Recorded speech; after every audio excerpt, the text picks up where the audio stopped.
Welcome back, guys. Today we are going to work on the sky. So I want you to go ahead and get out your Ted Harrison painting. Last art class, we worked on our earth and water that was below the horizon line, and today we are going to focus above the horizon line. Now remember that the horizon line is that magical space where the sky meets the ground. So the first thing that we are going to do is flip our picture over, make sure that our name is on the back. You are going to get a messy mat to protect the desk, and you are going to start by adding a sun. Now, many people, when they go to add a sun, will enter that sun or draw that sun right there in the center of your page. Now, to make it a little more interesting and make your composition a little more engaging, meaning a little more fun to look at, it is more interesting to move your sun over to one side or the other.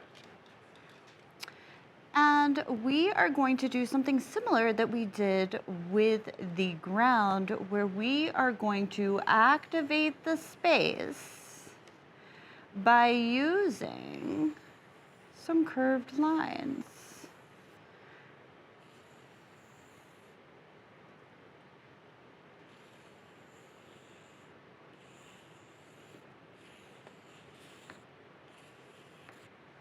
All right, after you have your curved lines drawn in pencil, you are ready to get your black Sharpie out. And you're gonna go over your pencil lines with the black Sharpie.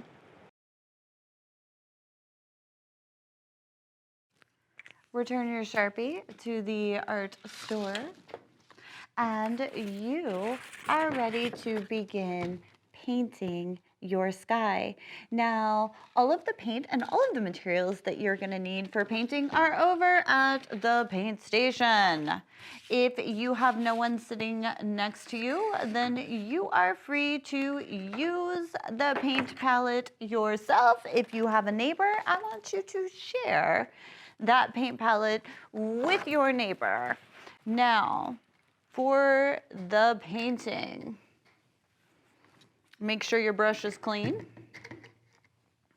If it is not, head over to the sink and just rinse it out. Roll your sleeves up. I'm gonna turn my painting upside down so that I don't drip any paint over the top of the area I've already painted. And because I am painting with warm colors for my sky, I am going to start with yellow because yellow is the weakest color in our paint palette. If any other color touches yellow, it will change. So I'm going to start with the lightest version of yellow, and then I'm going to get a little bit darker with my yellow. The fun part of this is that you are going to use nothing but warm colors. That means the yellows, oranges, and reds for your sky. Now there is some pink in there because if you add a little bit of white to red, it ends up being a little pink. You are free to use any of the colors that are in the warm paint palette as long as they are truly a warm color, because sometimes there's a little sneaky person out there that puts a cool color in my paint palette. And if you get one of those paint palettes, just ignore it. Don't use it.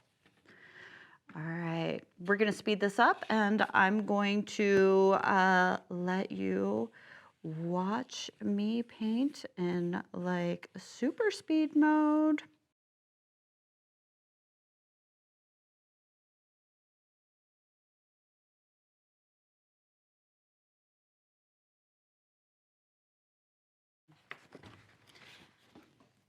When you are finished painting your background, I want you to go ahead and place it on the drying rack and let it dry before we add the black paint on our wavy lines to finish it off.